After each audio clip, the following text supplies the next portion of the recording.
दिवाली का त्योहार भारत के सबसे महत्वपूर्ण त्योहारों में से एक है।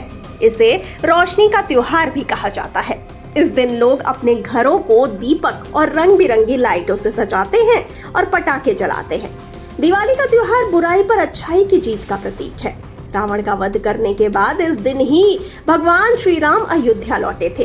तब भगवान श्री राम की घर वापसी की खुशी में अयोध्या के निवासियों ने पूरी अयोध्या नगरी को दीपक से सजाया था। इसीलिए इस दिन को दीपावली के रूप में मनाया जाता है और घरों को दीपक से सजाया जाता है। दिवाली के दिन लोग एक दूसरे को मिठाई खिलाते हैं और गिफ्ट देते हैं। दिवाली की रात दीपक से काजल बनाने और लगाने की परंपरा भारत में कई क्षेत्रों में प्रचलित है। इस परंपरा के पीछे कई धार्मिक और सांस्कृतिक मान्यताएं जुड़ी हुई हैं। आइए जानते हैं इसके बारे में विस्तार से। दिवाली की रात घर पर जलते हुए दीपक से बने काजल बनाकर लगाने की परंपरा है। भारत के कुछ क्षेत्रों में यह परंपरा बहुत महत्वपूर्ण रूप से निभाई जाती है और इस परंपरा का विशेष महत्व माना जाता है। दिवाली की रात लक्ष्मी गणेश जी की पूजा के बाद जलते हुए दीपक की लौ से काजल बनाया जाता है और इसे परिवार के सभी सदस्यों की आंखों में लगाया जाता है। आपको बता दें कि दीपावली की रात बनाया जाने वाला यह काजल बहुत महत्वपूर्ण माना जाता है।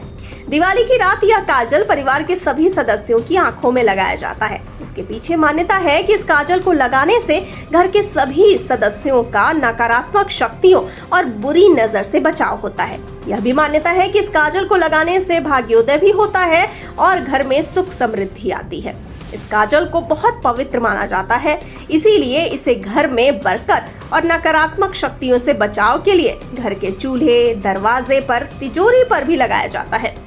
दिवाली की रात काजल लगाने के कई वैज्ञानिक लाभ भी माने जाते हैं। दिवाली की रात पटाखे जलाने के कारण वातावरण में प्रदूषण बहुत ज्यादा हो जाता है। इस प्रदूषण का असर हमारी आंखों पर भी पड़ता है। काजल लगाने से प्रदूषण से हमारी आंखों की रक्षा होती है। आइए अब बताते हैं आपको काजल बनाने की विधि के बारे में। तो दिवाली की रात दीपक से काजल बनाने के लिए सबसे पहले एक साफ और स्वच्छ दीपक ले, फिर उसमें सरसों का तेल भरें। अब उसमें रुई की मोटी बाती लगाएं और उसको तेल में अच्छी तरह से डुबा लें। अब बाती को जलाएं। जब दीपक अच्छे से जलने लगे तो उसके ऊपर धातु की एक प्लेट को इस तरह से रखें कि दीपक की लौ प्लेट के ऊपर ही पड़े। कुछ समय बाद प्लेट में काला पदार्थ नजर आने लगेगा।